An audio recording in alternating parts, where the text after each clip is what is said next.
없지만 내 사랑이 내 백성을 포기 못하니 내 모든 것 내어주고 나 그들을 얻으리라. 여호와께 돌아가자.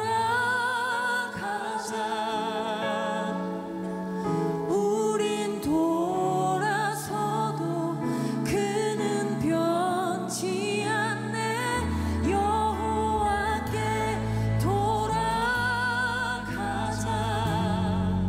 우린 넘어져도 그 사랑 영원하네.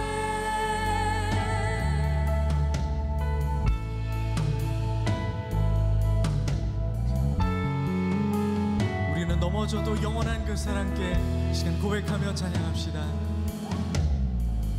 내 백성이 나를 떠나 돌아섰지만 내 사랑이 내 백성을 포기 못하니 내 모든 것 내어주고 나 그들을 얻으리라. 여호와께 돌아가자. 우린 돌아서도 그는 변치 않네. 여호와께 돌아가자. 우린 넘어져도 그 사랑 영원하네.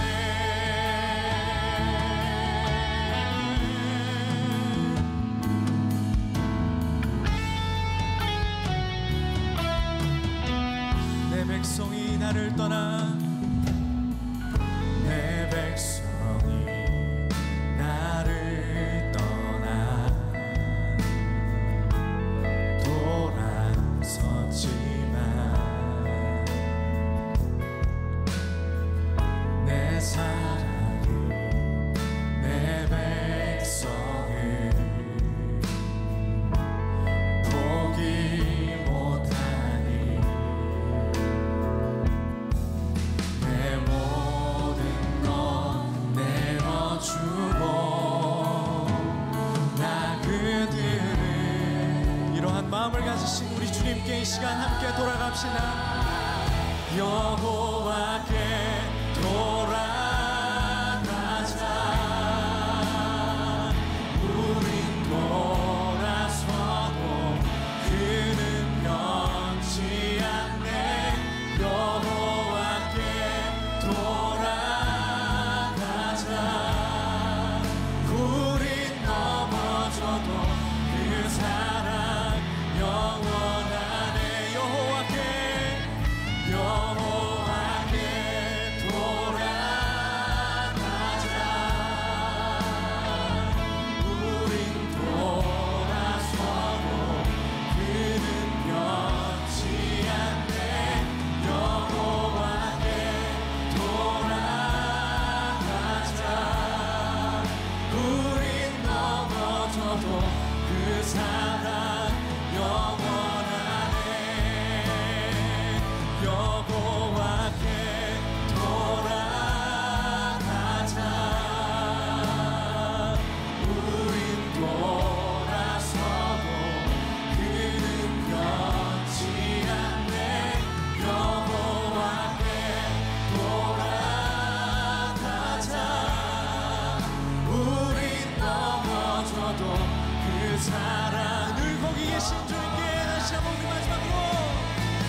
앞에 돌아가기를 원합니다. 늘 거기 계신 주님께 우리의 사랑을 고백합니다. 아멘. 이 시간 우리 예배를 통해 우리 주님 앞에 더 나아가며 돌아갈 수 있기를 소원합니다. 우리가 지금은 나그네 되어도 화려한 천국에 머지않아가느니 이 세상 있을 때 주 예수 위하여 끝까지 우리 다시 고백합시다. 우리가 지금은 나그네 되어도 화려한 천국에 우리가 돌아갑니다. 이 세상 있을 때 주 예수 위하여 끝까지 힘써이 주께서 부탁하신 주에게 부탁하신 일 전사도 흠모하겠네. 과묵해 하신 구주의 말씀을 온 세상 널리 전하세. 주 예수 말씀이 온 세상 만민들 흉악한 죄에서 떠나라 하시니 이 말씀 듣고서 새 생명 얻으라. 이 기쁜 소식죠. 우리 함께 전합시다. 주에게 부탁하신 일 전사도 흠모하겠네. 화목해 하신 구주의 말씀을 온 세상 널리 영생의 복락과 천국에 갈 길을 만백성 알도록 나가서 우리가 흩어져 전하겠습니다. 말씀이 이 복음 전하라. 우리에게 부탁하셔. 주에게 부탁하신 일 전사도 흠모하겠네. 화목해 하신 구주의 말씀을 온 세상 널리 전 주에게 부탁하신 일 부탁하신 일 전사도 흠모하겠네. 화목해 하신 구주의 말씀을 온 세상 주에게 부탁하신 일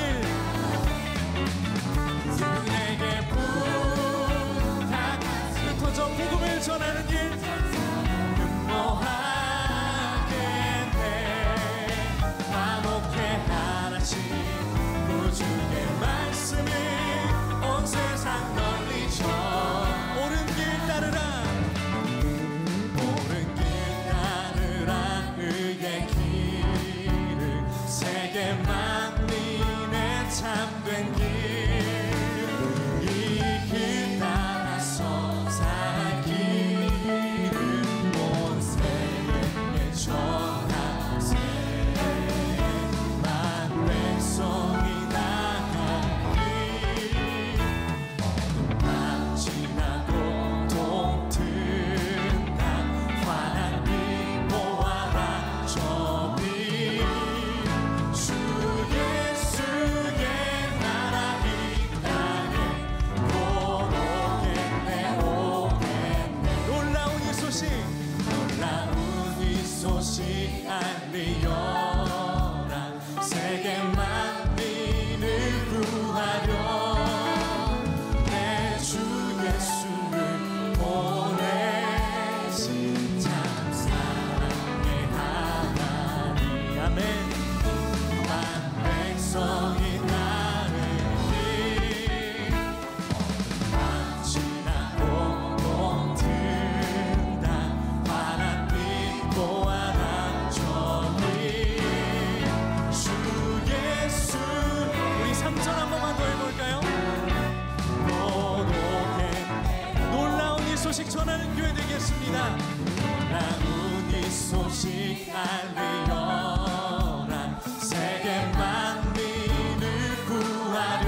사랑에 감사합니다.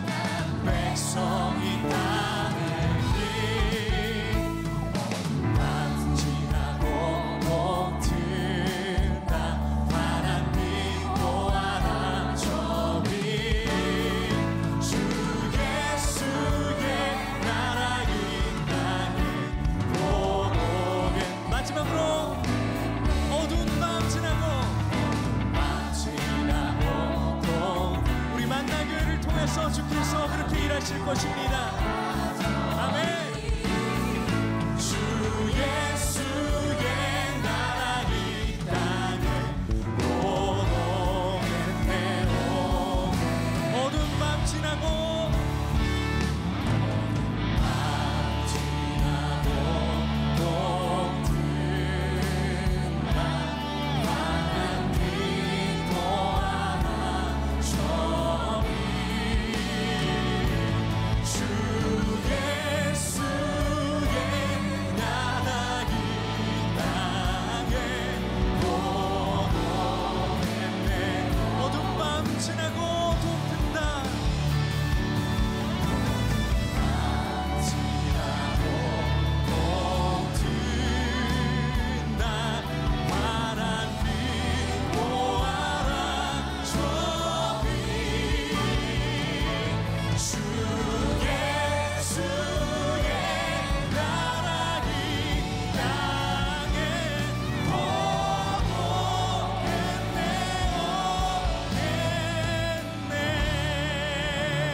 말씀하시면 내가 나가리다.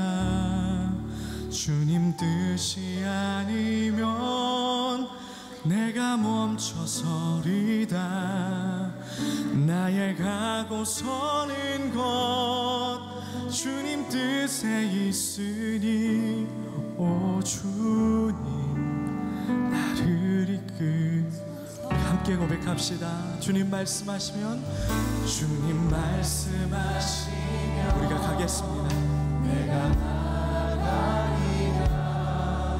주님 뜻이 아니면 그렇다면 멈춰설 줄도 주님 알겠습니다. 나의 가고 서는 것 주님 뜻에 있으니 오 주님 고백합시다. 뜻하신 그곳에 뜻하신 그곳에 나 있기 원합니다. 이끄시는 대로 순종하며 살리니 연약한 우리는 연약하지만 주님께서는 반드시 우리를 통해 일하십니다. 주님 나라와 그 뜻을 위하여 오 주님 나를 이끌. 우리 한 번 더 처음부터 고백하겠습니다. 주님 말씀하시면 내가 나가리다. 주님 뜻이 아니면 내가 멈춰서리다. 나의 가고 서는 것 주님 뜻에 있으니 오 주님 나를 이끈. 뜻하신 그곳에 뜻하신 그곳에 나 있기 원합니다. 이끄시는 대로 순종하며 살리니 연약한 내 영혼 통하여 일하소서. 주님 나라와 그 뜻을 위해 다시 한번 우리 함께 고백합시다. 뜻하신 그곳에 나 있기 원합니다. 이끄시는 대로 주께서 지음받은 우리의 인생이 그렇습니다. 주님 주께서 세우신 우리의 교회가 그렇습니다. 여기라소서. 주님 나라와 주님 나라와 그 뜻을 위하여 주님 나라와 그 뜻을 위하여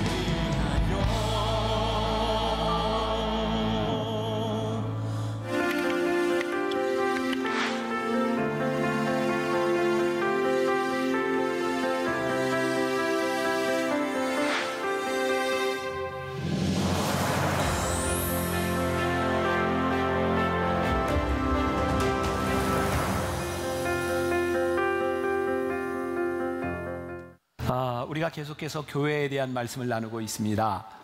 제가 지난주 3부 예배 시간에 그런 이야기를 했는데 제가 참 놀라운 기적을 경험한 거죠. 저는 설교를 굉장히 짧게 했는데 시간이 빨리 가는, 경험하셨죠? 네, 오늘도 다른 순서들로들이 많이 줄이고 이 교회에 대한 중요한 말씀이기 때문에 제가 이제 말씀을 전할 텐데 저는 짧게 전할 거지만 시간이 조금 빨리 갈 수도 있습니다. 그러니까 여러분들 중요한 말씀 잘 들었으면 좋겠고, 지난주부터 시작해서 5주 동안 동일한 본문을 가지고 말씀이 진행됩니다. 지난주에는 우리가 애니메이션을 통해서 말씀을 보았죠. 오늘 한번 말씀을 펴보겠습니다. 사도행전 2장 42절부터 47절까지 말씀. 자, 사도행전 2장 42절부터 47절. 안내하는 분들은 앞에 자리가 좀 있으니까 늦게 오는 분들 좀 앞으로 안내해 주셔도 될 것 같아요. 자, 사도행전 2장 42절부터 47절까지 말씀 우리 같이 한 목소리로 봉독합니다. 그들이 사도의 가르침을 받아 서로 교제하고 떡을 떼며 오로지 기도하기를 힘쓰니라. 사람마다 두려워하는데 사도들로 말미암아 기사와 표적이 많이 나타나니 믿는 사람이 다 함께 있어 모든 물건을 서로 통용하고 또 재산과 소유를 팔아 각 사람의 필요를 따라 나눠주며 날마다 마음을 같이하여 성전에 모이기를 힘쓰고 집에서 떡을 떼며 기쁨과 순전한 마음으로 음식을 먹고 하나님을 찬미하며 또 온 백성에게 칭송을 받으니 주께서 구원받는 사람을 날마다 더하게 하시니라. 아멘. 지난주에 말씀의 제목을 기억하시나요? 교회는 뭐가 아니다? 건물이 아니다. 이런 말씀을 드렸고, 이제 우리 교회는 흩어지는 교회입니다. 이렇게 모임과 흩어짐에 대한 차이를 여러분들과 함께 나누려고 합니다. 제가 얼마 전에 읽었던 책인데 황수관 박사님, 돌아가신 황수관 박사님이 쓴 웰컴 신바람 인생이라는 책에 보면 우리의 생각을 이렇게 전환하게 하는 이야기가 있습니다. 어떤 아버지와 아들이 사막을 여행하고 있었어요. 며칠을 여행하다가 물도 떨어지고 먹을 것도 떨어지고 굉장히 심한 갈증을 느끼며 이렇게 어려운 상황 가운데 처하게 되었습니다. 아들이 아버지에게 불평을 합니다. 아버지, 이제 물도 떨어지고 음식도 떨어지고 우리는 여기서 목말라 죽을지도 몰라요. 그냥 아버지가 이야기합니다. 얘야, 우리가 조금만 더 힘을 내서 걸어보자. 어디엔가 사람이 있지 않겠니? 그러면서 한참을 걷다 보니까 무덤이 나타났어요. 아들은 이야기합니다. 아버지, 거 보세요. 우리도 여기에 이렇게 죽고 말 거예요. 그때 아버지가 이렇게 말을 합니다. 얘야, 여기에 무덤이 있다는 이야기는 누군가 여기에 사람을 묻어줬다는 얘기가 아니겠니? 인가가 가까이 있을 거야. 걱정하지 마라. 이렇게 말을 합니다. 똑같은 일을 바라보며 다른 생각을 할 수 있는 거죠. 지금 한국 교회를 바라보며, 우리 교회를 바라보며 사람들은 그런 이야기를 합니다. 교회가 참 힘들어졌습니다. 근데 2000년 교회 역사를 통해 보면 교회가 힘들지 않았던 때가 없는 것 같아요. 우리의 마음을 참 힘들게 하는 것 중에 하나는 교회가 너무 어두운 거죠. 타락했다는 이야기를 듣고 교회 안에 하나님의 말씀이 살아있지 못하는 이야기들. 근데 참 놀라운 것은 기독교 역사상 가장 어두웠던 중세 그 시대에 하나님께서 종교 개혁을 일으키셨다는 사실입니다. 저는 또 다른 시각으로 생각의 발상을 가집니다. 교회가 어렵고 힘들고 하나님을 떠나 있다고 할 때 하나님이 찾으시는 교회, 하나님이 쓰시는 교회가 분명히 있다. 또 교회를 우리는 지금까지 모이는 교회라고 생각을 했었어요. 우리가 이 교회 안에서 얼마나 많이 모일 것이며 우리들이 여기에서 무엇을 할 것인가. 그런데 이제는 교회를 다른 생각으로 보아야 되겠다. 어떤 교회로 보아야 되겠냐면 흩으시는, 하나님께서 흩으시는 교회의 모습을 우리들이 볼 필요가 있겠다. 오늘 말씀의 주제가 될 것입니다. 저는 교회를 두 가지 모양으로 명백하게 나눌 수 있다고 생각합니다. 하나는 모이는 교회, 또 하나는 흩어지는 교회죠. 지난주에 저는 여러분들에게 교회는 건물이 아니다 이런 이야기를 했어요. 이제 여러분들에게 익숙해졌을 것 같아요. 교회를 이야기하는 단어가 있습니다. 하나는 에클레시아라고 하는 말이죠. 회중이라는 말입니다. 그러니까 교회는 건물이 교회가 아니라 주로 고백하는 사람들의 모임의 공동체가 교회다. 그것이 에클레시아라는 거예요. 그런데 중세 시대부터 교회를 독일어로 얘기하면 키르케라고 하는 말인데 church, 건물적인 교회로 보았던 거죠. 그래서 건물적인 교회에서는 건물을 다스리는 사람이 힘을 갖는다. 그래서 교회의 타락은 사람이 건물의 주인이 되고 교회의 주인이 되면서 교회가 타락합니다. 그런데 에클레시아, 하나님을 믿는 사람들의 공동체 안에서는 주인이 누구냐면 예수 그리스도가 되는 거죠. 그래서 지난주의 말씀과 연결해 보면 예수 그리스도의 다스림을 받는 교회, 그것이 우리가 추구하는 교회의 모습이다. 이런 말씀을 나누었습니다. 그래서 이 흩어지는 교회에서는요, 우리가 흔히 이야기하는 성공을 꿈꾸지 않습니다. 흩어지는 교회에서는 이 교회를 향한 하나님의 뜻이 무엇인가를 묻기 시작합니다. 그동안 우리는 성공을 추구하는 교회에서, 성공을 가르치는 교회에서 흔히 이야기하는 고지론이라는 것을 생각하고 있었던 것 같아요. 야, 우리가 저기까지 올라가면 돼. 교회의 성공은 이 정도까지 되면 돼. 라고 하는 눈에 보이는 성공을 향해 달려갔던 거죠. 그런데 이 교회의 모습을 보니 이 교회의 모습 가운데, 우리들이 꿈꾸던 성공 가운데 하나님의 뜻이 보이지 않게 된 거예요. 그래서 우리는 중요한 물음을 던지는 거예요. 우리가 모여서 우리가 꿈꾸던 교회의 모습이 아니라 우리를 여기에 모으신 하나님의 뜻이 무엇인지를, 이 교회를 세우신 이유가 무엇인지를 우리들이 알아야 되겠다. 먼저 정답을 이야기한다면 마태복음 16장 16절부터 18절까지에 있는 베드로의 고백과 예수님의 대화죠. 한번 같이 보겠습니다. 같이 있습니다. 시몬 베드로가 대답하여 이르되 주는 그리스도시요 살아계신 하나님의 아들이시니이다. 예수께서 대답하여 이르시되 바요나 시몬아 내가 복이 있도다. 이를 내게 알게 하니는 혈육이 아니요 하늘에 계신 내 아버지시니라. 또 내가 내게 이르노니 너는 베드로라. 내가 이 반석 위에 내 교회를 세우리니 음부의 권세가 이기지 못하리라. 베드로가 예수님을 주로 고백하는 그 고백 위에서 예수님이 교회를 세우셨다. 그러니까 교회의 주인이 누구냐면 주님인 거예요. 예수님께서 교회의 주인이실 때 중요한 현상이 하나 있는데, 음부의 권세가 너희들을 이기지 못하리라. 예수 그리스도를 주로 고백하는 이 교회 가운데는 하나님의 뜻이 이루어지고 어둠의 권세가 물러가야 되는데, 이 교회 안에 어둠의 권세가 있고 하나님의 뜻이 이루어지지 않는다면 우리는 명백하게 주를 고백하는 공동체 위에 서 있지 않다. 이것을 증명하는 일이 아닐까. 지난 여름에 우리 교회에서 이열치열 부흥회 때 말씀을 전한 엄기용 목사님이 저에게 이런 책을 한 권 주셨어요. 내가 선 곳 거룩한 땅. 이 책에 저는 아주 중요한 통찰이라고 생각하는데, 우리가 잘 알고 있는 구약의 신앙인 가운데 요셉에 대한 이야기가 나옵니다. 자, 요셉하면 여러분들 머릿속에 탁 떠오르는 게 한 단어가 있을 텐데, 요셉은 어떤 사람이었죠? 꿈꾸는 사람이었잖아요. 이런 표정 짓지 마세요. 아시는 거죠?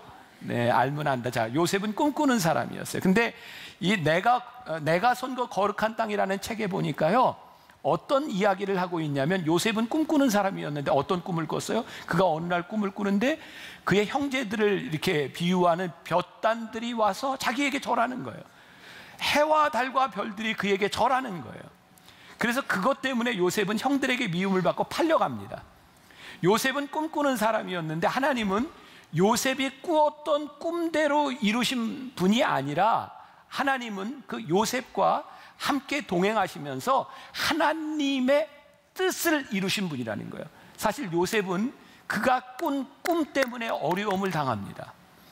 근데 요셉이 어려움을 당할 때마다 성경에는 요셉에게 따라다니는 수식어가 하나 있었어요. 그게 뭐냐면 하나님이 그와 함께 하시니.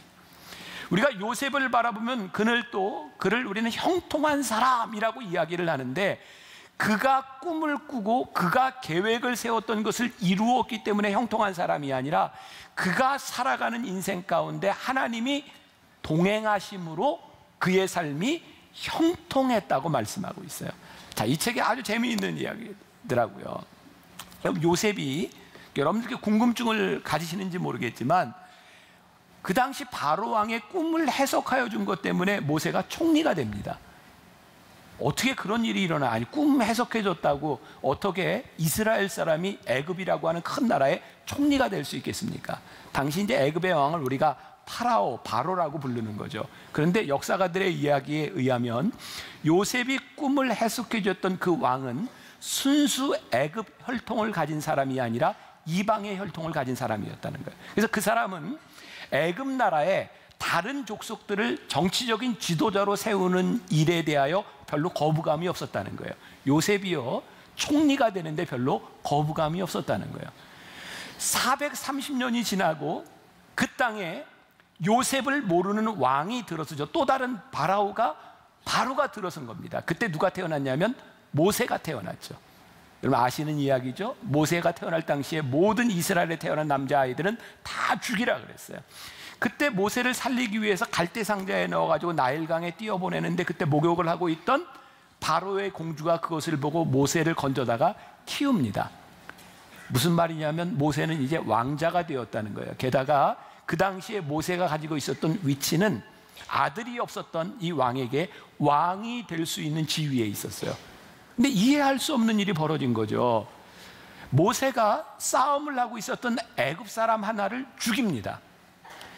그 당시에 바로 그 애굽이라고 하는 나라의 그 왕정 국가에서 그 힘 있는 왕, 그 왕자가 사람을 하나 죽인 것 때문에 목숨의 위협을 받고 도망을 간다. 이게 여러분들 이해가 되십니까? 아니 50명, 100명을 죽었어도 그거 그렇게 문제되지 않을 것이 왕정 국가입니다. 그런데 모세는 한 사람을 죽이고 도망갑니다. 왜냐하면 그 당시에 바로 왕은 순수 혈통을 가진 애굽 사람이었고 이방 사람이 왕이 되는 것, 그것이 눈에 가시처럼 보였기 때문에 그것을 빌미로 모세는 도망자가 됩니다. 여러분 참 놀랍지 않아요? 하나님께서 요셉을 쓰실 때 이미 하나님의 손이, 하나님의 계획이 그 나라 안에 있었어요. 요셉은 하나님의 뜻에 쓰임받고 있었어요.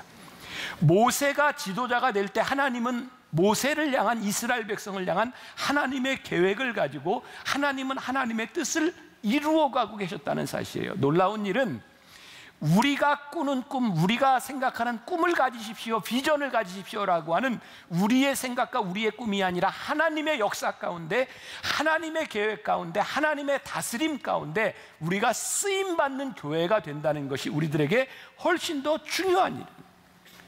놀라운 사실은요, 요셉이 그가 총리의 자리에서 모든 어려움을 견디고 그를 팔았던 그의 형제들을 만나게 되었을 때입니다. 창세기 50장 20절에 요셉은 이렇게 고백합니다. 당신들은 나를 죽이려고 나를 해하려 하였으나 하나님은 이 모든 것을 선으로 바꾸셨습니다. 하나님의 인도하심과 하나님의 계획 가운데 있는 것을 깨달았던 그 요셉에게 있어서 그가 살아왔던 고생, 고난, 미움이 사라지는 거죠. 왜? 하나님이 나를 쓰신다는 거예요. 만나 교회라고 하는 이 건물적인 교회가 아니라 여기에 하나님을 믿는 공동체, 교회로 우리를 부르시고 여러분들 한 사람 한 사람이 모두가 하나님의 교회라고 하는 것을 고백할 때에 여러분들이 지금 살아가고 있는 날들과 살아갈 날들에 대하여 하나님의 계획이 보이기 시작할 때 우리는 놀라운 고백을 하게 되어 있는 거죠. 모세가 가나안 땅에 들어가기 전에 요단강을 앞에 놓고 느보산에서 죽습니다. 이거 우리 참 받아들이기 힘들지 않아요? 40년을 광야에서 고생하며 이스라엘 백성들을 인도해낸 모세가 가나안 땅을 앞에 놓고 죽는 겁니다. 실패인가요? 근데 모세는 실패자로 죽지 않습니다. 그 땅을 바라보며 그는 멋지게 죽습니다. 왜냐하면 하나님의 계획이 여기까지임을 그는 고백할 수 있었기 때문에 그는 실패자가 아니라 하나님의 인도하심을 고백하는 사람이 되죠. 여러분, 우리가 하나님의 계획 가운데 우리들이 부르심 가운데 있다고 하는 것은 정말 놀라운 고백인데요, 하나님의 인도하심 가운데 우리의 뜻이 아니라 하나님의 뜻이 이루어짐을 볼 수 있는 거죠. 제가 지난 주간에 어떤 교회를, 그 목사님을 방문해서 이야기를 나누게 되었어요. 어떤 교회라고 이야기하지는 않지만 제가 생각할 때 대한민국에 있는 교회 중에 제가 보기엔 주차장이 제일 넓은 교회입니다. 규모도 큰 교회예요. 세상에 얼마나 주차장이 넓은지, 게다가 주차장이 넓어서 뒤에 산도 있는데 교인들이 여름에는 와서 같이 모임을 가지고 바베큐를 할 수 있도록 바베큐 그릴도 만들어 놓고 공원도 만들어 놓고 너무너무 부러운 거예요. 우리 교회는 주차장이 없잖아요. 저기 시청에 되고 저기 종합운동장에 되고, 그리고 맨날 길가에 되고 차 빼라 그러고 싸우고. 저희 교회는 처음 시작할 때부터 종교부지 1561평 위에 세워진 교회고요, 한 평도 더 이렇게 넓힐 수 있는 게 없는 거예요. 제가 처음 만나교회 목회를 하면서 교회에 필요한 것도 많고, 이게 좀 주차장도 필요하고 공간도 필요하고 교육관도 필요하다고 생각돼서 우리 교회 바로 옆에 있는 공원이 있잖아요, 그게 빈 공터였어요. 제가 시에 몇 번을 문의를 했어요. 이 땅을 우리들에게 팔면 우리가 거기에다가 복지관을 짓든 무슨 체육관을 짓든 우리가 시에다가 기부 체납도 하고 우리가 갖지도 않을 거고 우리가 좀 그렇게 썼으면 좋겠습니다. 절대 안 되는 거예요. 왜? 한번 공원 용지로 이렇게 용도가 지정이 되면 이건 절대로 안 된다는 겁니다. 그리고 제가 깨달았습니다. 하나님은 만나교회의 넓은 땅을 가지고 일하시기를 원치 않으시는구나. 그래서 주차장을 비롯해서 교회를 넓히는 일과 교회를 짓는 일과 모든 일들은 하나님의 계획 속에 없는 것이다라는 것을 제가 받아들이기 시작했어요. 그래서 우리 교인들에게 선포하기 시작했죠. 만나교회는 앞으로 이 교회를 넓히기 위해서 건물을 짓기 위해서 땅을 사서 짓거나 이사하는 일이 없습니다. 왜? 하나님은 우리 교회를 땅 넓은 교회로 부르시지 않았기 때문에 우리를 부르신 부르심이 무엇인지를 보아야 되겠습니다. 여러분들 오해하지 마세요. 땅이 넓은 교회는 그 땅 넓은 곳을 가지고 하나님의 쓰심이 있으리라고 믿는 거고요, 지금 우리의 상황에 우리를 부르신 하나님께서는 이 교회를 향한 하나님의 뜻이 무엇인지를 묻고 바라보기를 원하시는 거죠. 중요한 게 뭐예요? 우리들이 있는 것 없는 것 이것에 대한 문제가 아니라 여러분들의 인생에 우리를 부르신 하나님의 뜻이 어디에 있는가를 바라보는 거죠. 그리고 보니 교회에서 보이는 게 있는 거예요. 아하, 하나님은 우리를 모이는 공동체로 부르신 것이 아니라 하나님의 꿈이 되어 우리를 흩어버리기 위해서 우리를 부르셨구나. 안타까운 일은요, 교회들이 우리 교회를 포함해서 많은 꿈을 꾸면서 하나님과 멀어질 수도 있구나라는 두려움이에요. 사도행전 3장에 보면 마가의 다락방에서 성령을 체험한 제자들이 처음 교회를 만들죠. 그들은 건물을 만든 게 아니라 교회를 이루었습니다. 그리고 베드로와 요한이 성전 미문 앞을 지나가다가 안진뱅이를 보게 됩니다. 그리고 유명한 이야기를 하죠. 구걸하는 안진뱅이에게 나에게 은과 금은 없으나 내게 있는 것으로 내게 주노니 나사렛 예수의 이름으로 일어나 걸으라. 그 전까지 하나님의 뜻과 주를, 예수님을 주로 고백하지 못하는 교회 공동체에서는 나에게 은과 금을 가지고 너에게 행할 수 있는 일이 있다고 보았는데, 하나님의 다스림 가운데 들어오고 보니까 나에게 은과 금은 없으나 내게 있는 나를 다스리시는 예수 그리스도의 이름으로 명하노니 일어나 걸으라. 돈과 자원에 대한 문제, 힘에 대한 문제가 아니라 하나님이 우리를 어떻게 쓰시는가, 하나님의 주권하에서 우리들의 교회를 보아야 된다는 거예요. 하나님의 주권이 무엇인가? 교회가 건물이 아니고 전통이 아니고, 올 한 해 우리 교회에서 일어나는 여러분들이 어쩌면 수용하기 힘들 것 같은 그런 변화의 와중에 제가 이 교회론의 설교를 하는 이유가 무엇인가? 하나님께서 우리를 흩으시기를 원하시는 것이 우리들에게 보여야 된다는 거예요. 우리 교회에 지금은 여기 붙어 있지 않은데 예전에 저기에 성경 구절이 있었어요. 오라 내가 너희를 쉬게 하리라. 옛날 교인들은 알아요. 가라 내가 너희와 함께 하리라. 참 이게 새가족이 한 번은 우리 교회에 와서 이렇게 새가족 돼서 예배를 드리면서 새가족 애찬 때 그랬대요. 지네가 뭔데 오라 가라야, 뭐 이런 이야기를 했다 그래요. 우리 교회가 가지고 있었던 오라 가라, 제가 만나교회 담임 목사가 되면서 오라와 가라를 모이는 교회와 흩어지는 교회로 재해석했습니다. 이것이 만나교회의 목회 철학에 대한 부분이에요. 근데 제가 지금 흩어지는 이야기를 합니다. 누군가 이렇게 이야기할지 몰라요. 아마 여러분들 마음속에 그런 마음이 들어요. 아니 목사님이 뭔데 흩어지라 그래요. 오라 내가 너희와 함께 하리라. 내가 하나님 앞에 와서 내가 이 정도면 평안하고 내가 이만큼 누리고 하나님 앞에 내가 이렇게 기쁘게 살아가는데 왜 가라는 거예요. 어쩌면 그것은 우리들에게 고통스러운 일이 될 수 있어요. 힘든 일이 될 수 있어요. 당신이 뭔데 우리로 하여금 흩어지라고 하는 겁니까? 제가 이 부분에 대해서 고민을 한 거예요. 오늘 여기에 예배 드리고 있는 여러분들 가운데 제가 오라 그래서 온 사람 없습니다. 여러분들이 선택하고 온 겁니다. 여러분들이 선택해서 이 자리에서 예배를 드리는 겁니다. 여러분들의 자의에 의해서 여기 앉아있는 사람이에요. 그런데 목사님이 뭔데 우리의 뜻이 아닌 내 생각이 아닌 목사님의 마음대로 가라는 겁니까? 저에게 이런 생각이 들었어요. 하나님, 여기에 오기까지 우리의 인생에 인도하심이 있는 사람들의 공동체라면 여기에 모인 사람들이 앞으로 어떻게 살아가야 되는지에 대하여 이 강단을 통하여 하나님의 뜻이 무엇인지를 알게 하는 것은 저의 몫이 아니겠습니까? 여러분들이 앞으로 어떻게 하든 그건 여러분들의 몫입니다. 그런데 저의 몫이 있는 거예요. 교회로 우리를 부르신, 만나교회를 교회로 만드신 하나님께서 우리 교회를 향한 하나님의 뜻이 무엇인가를 분명하게 성경적으로 선포하고 우리들이 알아야 된다는 거예요. 자, 이제 제가 성경으로 이 일을 증명하려고 합니다.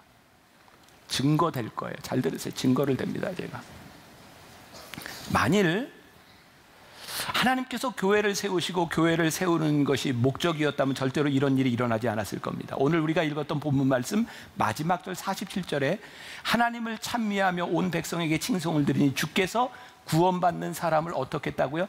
날마다 더하게 하셨다. 제가 지난주에 말씀을 통해서 구원받는 숫자라고 하는 것은 부흥은 단순히 사람이 느는 것이 아니라 구원받는 숫자가 늘어나는 것이다 라고 얘기했어요. 모르겠어요. 가시적으로 볼 때 우리 교회는 구원받는 숫자가 늘어난다고 이야기할 수 있어요. 사람들이 계속 많아져요. 앉을 자리도 없어요. 그런데 말이죠, 중요한 것은 초대교회의 이런 우리 교회하고는 비교할 수 없는 역사가 일어났는데 사도행전 2장 41절 오늘 본문 말씀 바로 전해보니까 이런 말씀이 있어요. 그 말을 받은 사람들은 세례를 받음에 그날의 신도의 수가 3,000이나 더하더라. 기존의 교회가 있는데 3,000명이 더했어요. 사도행전 4장 4절에 보니까 말씀을 들은 사람 중에 믿는 자가 많으니 남자의 수가 약 5,000이나 되었더라. 남자의 수가. 그러니까 얼마나 많은 사람들이 늘었는지 모르는 거예요. 지난주에 이야기했던 것처럼 예루살렘의 인구를 8만으로 볼 때 이건 엄청난 부흥의 역사가 일어난 거예요. 사도행전 6장으로 넘어가 보니까요, 거기에서 이제 교회가 커지다 보니까 조직이 생기고 집사를 뽑고, 사도행전 6장 7절에 하나님의 말씀이 점점 왕성하여 예루살렘에 있는 제자의 수가 더 힘이 많아지고 허다한 제사장의 무리도 이 도에 복종하니라. 이제 어떤 일이 일어났냐면 예수 믿는 사람들을 반대하고 예수님을 십자가에 못 박았던 제사장의 무리들, 유대인들조차도 이 도를 듣고 변하고 사람들이 늘어난 일이었어요. 만일 하나님의 뜻이 교회를 모으시는 것이 목적이었다면 이 예루살렘 교회에서 이 사람들이 모인 사람들의 공동체를 통하여 엄청난 일이 일어나야 되는 겁니다. 그런데 6장까지 교회의 조직도 만들어지고 이 교회가 이렇게 왕성해졌는데 생각지도 않았던 일이 일어나죠. 우리가 잘 아는 7 집사 중에 한 사람이었던 스데반이 순교당하며 돌에 맞아 죽습니다. 이게 이해가 잘 안 되는 겁니다. 왠지 아세요? 교회에 모였을 때 예수를 믿지 않는 사람들이요, 교회를 바라보며 칭송했다고 되어 있고요, 이전까지 예수 그리스도를 인정하지 않는 것 때문에 싸움하는 말싸움, 악유하는 것들은 있었지만 사람을 죽이는 일이 없었어요. 그런데 교회가 이렇게 모이고 왕성하여져서 제사장의 무리까지도 믿기 시작했는데 스데반이 돌에 맞아 죽었어요. 그 다음 상황 사도행전 8장 1절부터 3절까지 이렇게 이야기하고 있습니다. 사울은 나중에 바울 되는 사람이죠. 사울은 그가 죽임당함을, 스데반이 죽임당함을 마땅히 여기더라. 그날에 예루살렘에 있는 교회에 큰 박해가 있어 사도 외에는 다 유대와 사마리아 모든 땅으로 흩어지니라. 경건한 사람들이 스데반을 장사하고 위하여 크게 울더라. 사울이 교회를 잔멸할세 각 집에 들어가 남녀를 끌어다가 옥에 넘기니라. 그리고 4절, 그 흩어진 사람들이 두루 다니며 복음의 말씀을 전할세. 자, 하나님께서 이 말도 안 되는 상황, 순교를 당하고 박해 때문에 사람들이 흩어지는 상황을 만들지 않으셨다면 어떤 일이 일어났을까요? 그러면 역사에 나오는 이야기, AD 70년, 지금 이 사람들이 모인 이 공동체가 20-30년 후에 어떤 일이 일어나냐면 로마가 예루살렘을 함락시키고 예루살렘이 함락됨으로 인해 유대인들이 다 흩어져 버리고 이제 유대인들은 2000년 동안 나라 없는 떠돌이 생활을 합니다. 만약에 교회가 예루살렘에 있었다면 교회는 흔적도 없이 사라졌을 겁니다. 근데 하나님이요, 예루살렘에 있는 그 교회를 부흥하는 교회로, 사람이 모이는 교회로 남겨두신 것이 아니라 하나님이 그 교회를 다 흩으셨어요. 왜요? 교회가 사명을 감당하도록 하나님께서 교회를 흩어버리기 시작했어요. 그리고 우리들이 깨닫는 것이 있는데, 아하, 그 당시에 핍박을 받으며 순교하는 무리들을 통하여 그것이 고통이라고 생각했는데 교회가 그 일을 통하여 형통함을 경험한 거죠. 그 흩어짐 가운데 하나님이 함께 하심을 경험하게 된 거죠. 하나님이 왜 흩어버리셨는지 고난의 이유를 알고 존재의 이유를 깨닫게 된 거죠. 이는 건물적인 교회만을 의미하는 것이 아니라 여러분들이 교회로 불림을 받은 나 하나하나가 교회라고 이야기할 때 여러분들의 인생에, 여러분들의 보금자리를 흩어버리시고 여러분들의 삶에 변화를 주시는 하나님의 뜻이 무엇인지를 보아야 되는 거예요. 지금까지 여러분들에게 별로 하지 않았던, 처음 들어보는 이야기일 것 같아요. 제가 사진을 하나 보여드리겠습니다. 저 천막이 있죠. 저기 앉아 계신 분이 돌아가신 저희 어머니입니다. 저희 만나교회가 저 천막에서부터 시작했다는 걸 창립기념일 때 여러 번 보셨을 거예요. 근데 문제는 천막에서 교회를 시작하게 된 이유를 제가 이야기하지 않았습니다. 80년입니다. 당시 왕십리교회를 담임하던 저희 아버님이, 그 당시 왕십리 감리교회는 이 감리교회에서 수년 만에 놀랍게 부흥한 교회, 그 당시에 소위 말하는 감리교회 안에 이게 탑5 안에 드는 큰 교회였습니다. 근데 저희 아버님이 갑자기 이런 꿈을 꾸기 시작하셨어요. 내가 은퇴하기 전에 한번 개척을 하고 싶다. 그래서 저희 어린 사남매를 교회에 모아놓고 그날 통성기도를 했습니다. 철야기도를 했어요.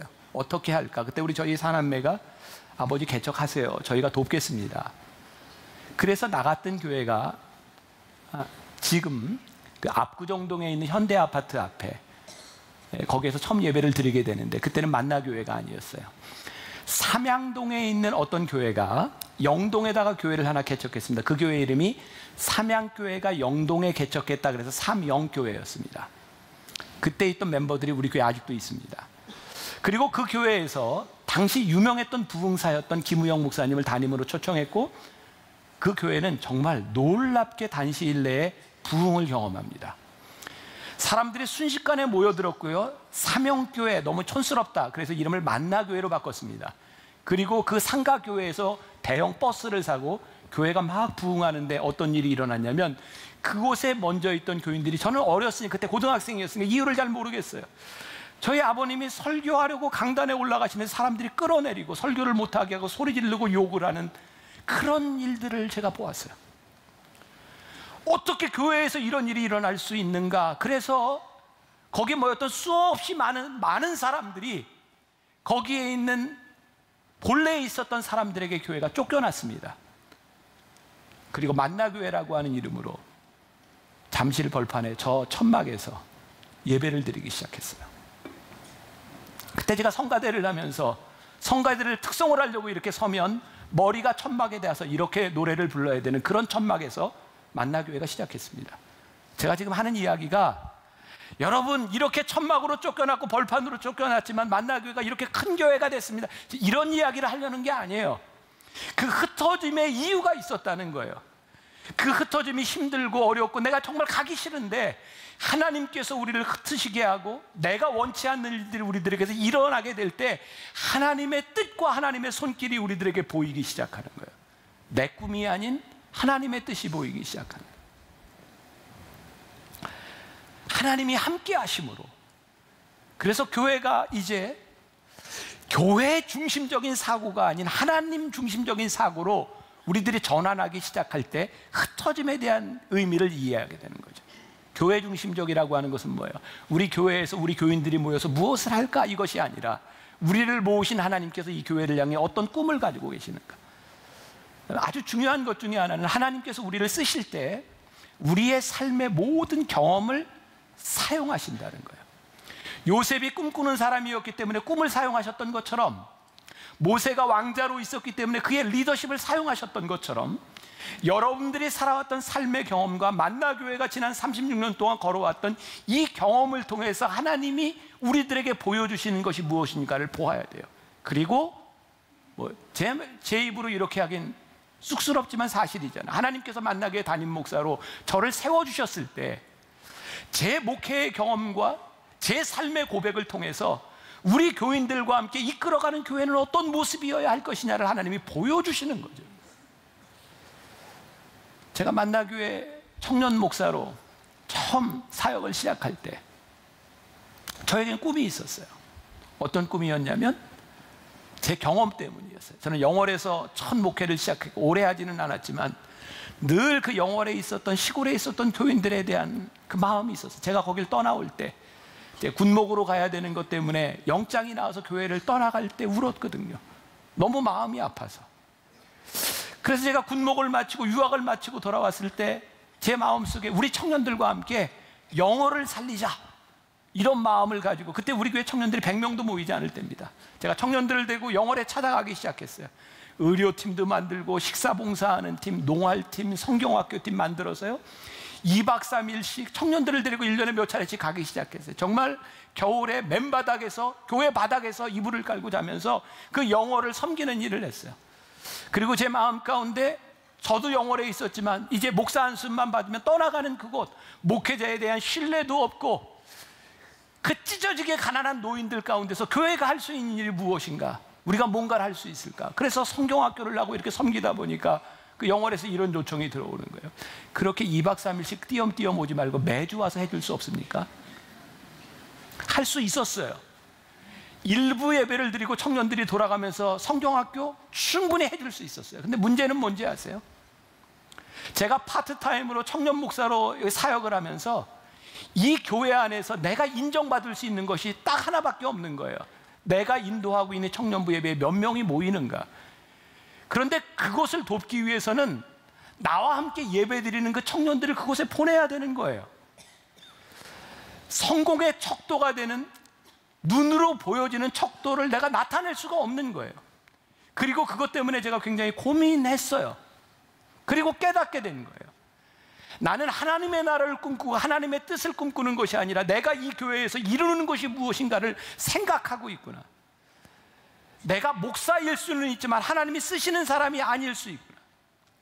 내가 철저하게 하나님 앞에서 검증받는 것이 아니라 사람들 앞에서 검증받는 사람, 그것이 될 수 있구나. 제가 담임 목사가 돼서 깨닫는 거예요. 아, 하나님의 마음이 이런 마음이구나. 우리 부목사님들 많이 있어요. 각자 사역들을 합니다. 아마 우리 목사님들의 마음 가운데는 그런 생각이 들 거예요. 내가 이 사역을 열심히 해서 내가 인정을 받아야지. 그런데 제가 담임 목사의 눈으로 보니까 그 사람의 사역이 살아나는 것보다 더 중요한 게 그 사역으로 인하여 이 교회가 어떻게 변화되는가가 더 중요한 거예요. 하나님이 우리를 보실 때 이 건물적인 만나 교회가 어떻게 되느냐보다 하나님 나라의 다스림은 하나님 나라의 다스림으로 인하여 이 땅이, 하나님의 나라가 어떻게 변화되는가를 하나님이 보고 계신 거예요. 흩어짐이라고 하는 것은 단순히 교회가 여러분들 흩어지세요 라고 하는 말의 의미가 아니라 하나님이 우리를 부르신 이유가 어디에 있는지를 바라보자는 거예요. 피터 드래커라는 사람이 멋진 말을 했죠. 모든 조직이 존재하는 목적은 그 조직 외부의 사람들을 섬기기 위해서입니다. 조직 내부의 사람들을 섬기기 위해 존재할 때 그 조직은 사멸한다는 겁니다. 하나님이 교회를 부르셨을 때에 부르심은 분명한데 우리들이 모이는 게 잘못된 것은 아닌데 이 부르심이 조직 내부를 향할 때 그것은 사멸한다는 거예요. 하나님이 우리를 부르신 그 이유에 대해서 우리들이 답해야 되는 거죠. 그 답이 무엇인가? 오늘 44절 45절 말씀해 보니까 믿는 사람이 다 함께 있어 모든 물건을 서로 통용하고 또 재산과 소유를 팔아 각 사람의 필요를 따라 나눠주며 놀라운 일들이 일어나기 시작한 거예요. 나의 것을 가지고 내가 마음대로 한 것이 아니라 하나님이 필요로 하는 것에, 그 사람이 필요로 하는 것에 내가 나누어 주기 시작한 거예요. 우리가 흔히 착각하는 것이 있습니다. 하나님의 일을 합니다. 근데 내가 하고 싶은 일을 하는 거예요. 마태복음 6장 33절에 너희는 먼저 그의 나라와 그의 의를 구하라. 그리하면 내가 이 모든 것을 너희에게 더하시리라고 말씀하셨는데 우리는 나에게 더하실 일을 꿈꾸며 이 일을 통해서 하나님의 나라가 이루어지기를, 그래서 내 사업이 성공되면 내가 하나님 앞에 쓰임받을 수 있기를, 내가 높은 포지션에 올라가면 하나님이 나를 사용할 수 있으시기를 반대로 생각해요. 하나님은 끊임없이 우리들 가운데서 하나님의 뜻이 이루어지기를 원하시며 오늘 본문 말씀 가운데 정말 놀라운 일은 그들이 행하던 일을 어떻게 했는가? 순전함과 기쁨으로 그들이 그 일을 행했다라고 되어 있어요. 제가 결론적으로 중요한 그 의식의 전환에 대한 이것이 여러분들의 결론이 되었으면 좋겠어요. 저는 이전에 교회를 생각할 때 이런 구도로 생각을 했어요. 아마 많은 사람들이 이런 생각을 할 겁니다. 하나님이 교회를 세우시고 교회를 통하여 이 세상 가운데서 일하신다. 그래서 교회는요 늘 이 세상 한가운데서 거룩함을 지키는 존재, 하나님이 우리를 통하여 일하신다고 하는 어떻게 보면 세상에 대한 우월 의식을 가지고 있었던 것 같아요. 그래서 교회는 이 우월 의식을 지키기 위해서 우리들이 지켜야 되는 룰을 많이 만들었어요. 교회는 이런 거야. 그런데 제가 깨닫게 된 게 있어요.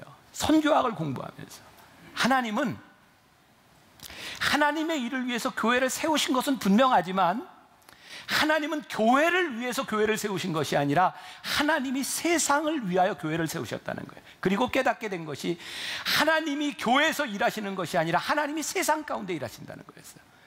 하나님이 세상을 이처럼 사랑하사 하나님이 사랑하시는 세상을 향한 하나님의 마음이 보이기 시작할 때 이제 교회는 하나님이 나를 통하여 일하셔가 아니라 하나님이 일하시는 세상 가운데 우리들이 뛰어들어가요. 이건 놀라운 생각의 패러다임의 전환이에요. 아, 하나님이 일하시는 세상 가운데서 우리는 겸손하게 무엇을 할 수 있는가? 이때 교회는 세상 속에서 일하는 거예요.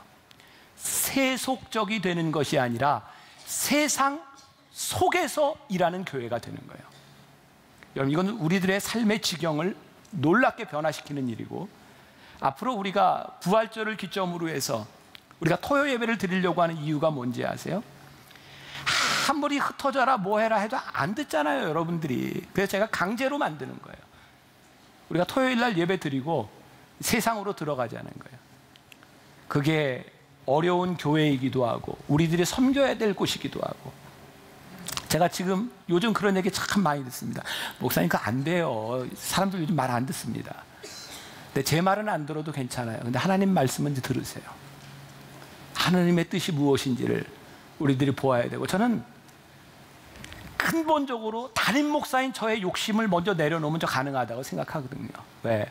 제가 담임 목사로 있는 이 교회의 자원과 이 교회에 모이는 사람들이 여기에 함께 모여 큰 무리를 이루며 기뻐하는 것이 아니라 이 무리들이 흩어져서 그들의 자원과 그들의 삶을 하나님의 뜻에 사용할 수 있는 것을 바라보시는 하나님의 기쁨이 우리 가운데 들어올 때 참 힘들고 어렵기는 하지만 순전함과 기쁨으로 우리가 이 일을 할 수 있는 거죠. 저는 기대가 있습니다. 사람들이 뭐라고 이야기해도 하나님은 하나님의 뜻을 이루시는 분임을 알기 때문에.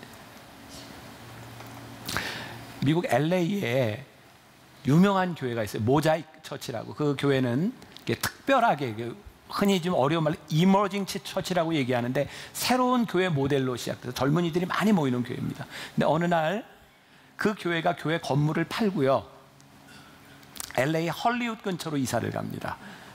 그리고 나이트 클럽을 구입해서 거기서 예배를 드리기 시작했어요. 어떤 기자가 이렇게 물었습니다. 목사님 교회를 팔았다면서요? 목사님이 이렇게 대답합니다. 아니요, 우리는 건물을 팔았습니다. 우리가 교회입니다. 그리고 지금 LA 헐리우드 근처에서 얼마 전에 본 영상에 의하면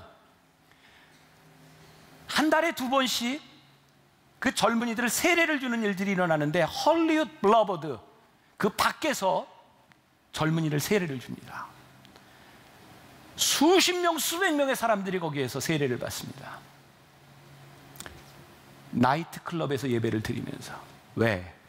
젊은이들이 거기에 찾아오게 될 때 나이트 클럽이 교회가 된 거예요. 우리는 착각하는 것이 있습니다. 건물을 교회라고 생각하죠. 중요한 것은 그 건물 안에서 무슨 일이 일어나고 있는가, 거기에서 하나님의 뜻이 이루어지고 있는가. 여러분 두렵지 않습니까? 우리가 교회로 모였는데 모여진 우리의 공동체가 교회가 아니다라고 하나님이 말씀하시면 우리 두려운 거 아니에요? 제가 읽었던 책 가운데 이 모자이크 얘기에만 있는 게 아니라 어떤 교회, 작은 교회의 이름이 뭐냐면 교회 이름이 오떡이요 교회입니다. 오떡이요 교회. 이건 작은 교회인데 아이들에게 복음을 전하기 위해서 전도사님인지 목사님인지 젊은 분이 매일 떡볶이를 해가지고 가는 거예요. 애들한테 복음 전하기 위해서. 새빨간 고추장에 묻은 그 떡볶이를 그 목사님은 시뻘건 복음이라고 이야기를 하며 아이들에게 떡볶이를 나누게. 오떡이요 교회예요. 오떡이요. 그게 교회인 거예요. 우리가 어떻게 이 세상 가운데 세속적인 교회가 되는 것이 아니라 이 세상 가운데 교회가 되어 우리들이 흩어질 수 있을지. 이건 이제 하고 안 하고는 여러분들 마음이에요. 그거 어떻게 하겠어요? 근데 하나님이 분명히 우리들에게 물으실 겁니다. 너희가 교회인데 너희가 무엇을 했냐? 너희가 교회인데 네 꿈이 아니라 내가 꾸었던 꿈에 대하여 너는 무엇을 했냐고 우리들에게 물으실 겁니다. 우리가 꿈꾸는 교회, 건물이 아니고 우리 교회는 어떤 교회? 흩어지는 교회. 단순히 예배를 드리지 않는 흩어짐이 아니라 여러분들의 부르심의 자리에 나갈 수 있는 흩어지는 교회를 꿈꿉니다. 다음 주에는 우리 교회는 헌신합니다 라고 하는 제목으로 말씀을 나누게 될 거고요. 이 한 달 동안 설교도 좀 길고 합니다. 근데 참 놀랍지 않아요? 전 짧게 했는데 시간이 이렇게 빨리 간다는 게 중요하기 때문에 여러분들과 함께 이 말씀을 정말 깊이 나누고 싶습니다. 그리고 이 기간 중에 우리들이 늘 부르는 찬양, 교회여 일어나라. 건물의 교회, 만나교회가 아닌 여러분들 한 사람 한 사람이 주의 이름으로 일어날 수 있기를 주님의 이름으로 간절히 축원합니다.